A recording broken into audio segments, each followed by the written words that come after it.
اے میری جان خداوند کو مبارک کہہ، اور جو کچھ مجھ میں ہے اس کے قدوس نام کو مبارک کہے۔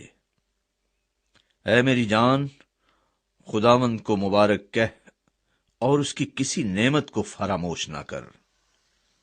وہ تیری ساری بدکاری کو بخشتا ہے، وہ تجھے تمام بیماریوں سے شفا دیتا ہے، وہ تیری جان ہلاکت سے بچاتا ہے، وہ تیرے سر پر شفقت و رحمت کا تاج رکھتا ہے، وہ تجھے عمر بھر اچھی اچھی چیزوں سے آسودہ کرتا ہے۔ تو عقاب کی مانند از سر نو جوان ہوتا ہے۔ خداوند سب مظلوموں کے لیے صداقت اور عدل کے کام کرتا ہے۔ اس نے اپنی راہیں موسیٰ پر اور اپنے کام بنی اسرائیل پر ظاہر کیے۔ خداوند رحیم اور کریم ہے، قہر کرنے میں دھیما اور شفقت میں غنی۔ وہ سدا جھڑکتا نہ رہے گا، وہ ہمیشہ غضبناک نہ رہے گا۔ اس نے ہمارے گناہوں کے موافق ہم سے سلوک نہیں کیا، اور ہماری بدکاریوں کے مطابق ہم کو بدلہ نہیں دیا۔ کیونکہ جس قدر آسمان زمین سے بلند ہے، اسی قدر اس کی شفقت ان پر ہے جو اس سے ڈرتے ہیں۔ جیسے پورب پچھم سے دور ہے، ویسے ہی اس نے ہماری خطائیں ہم سے دور کر دیں۔ جیسے باپ اپنے بیٹوں پر ترس کھاتا ہے، ویسے ہی خداوند ان پر جو اس سے ڈرتے ہیں ترس کھاتا ہے۔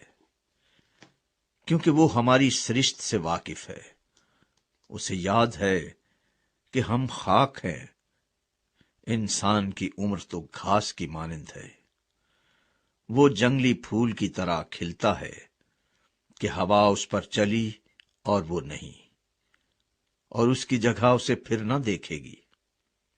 لیکن خداوند کی شفقت اس سے ڈرنے والوں پر ازل سے ابد تک، اور اس کی صداقت نسل در نسل ہے، یعنی ان پر جو اس کے عہد پر قائم رہتے ہیں اور اس کے قوانین پر عمل کرنا یاد رکھتے ہیں۔ خداوند نے اپنا تخت آسمان پر قائم کیا ہے، اور اس کی سلطنت سب پر مسلط ہے۔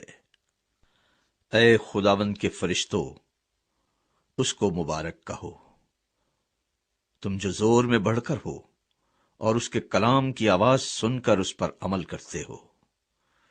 اے خداوند کے لشکرو، سب اس کو مبارک کہو، تم جو اس کے خادم ہو اور اس کی مرضی بجا لاتے ہو۔ اے خداوند کی مخلوقات، سب اس کو مبارک کہو، تم جو اس کے تسلط کے سب مقاموں میں ہو۔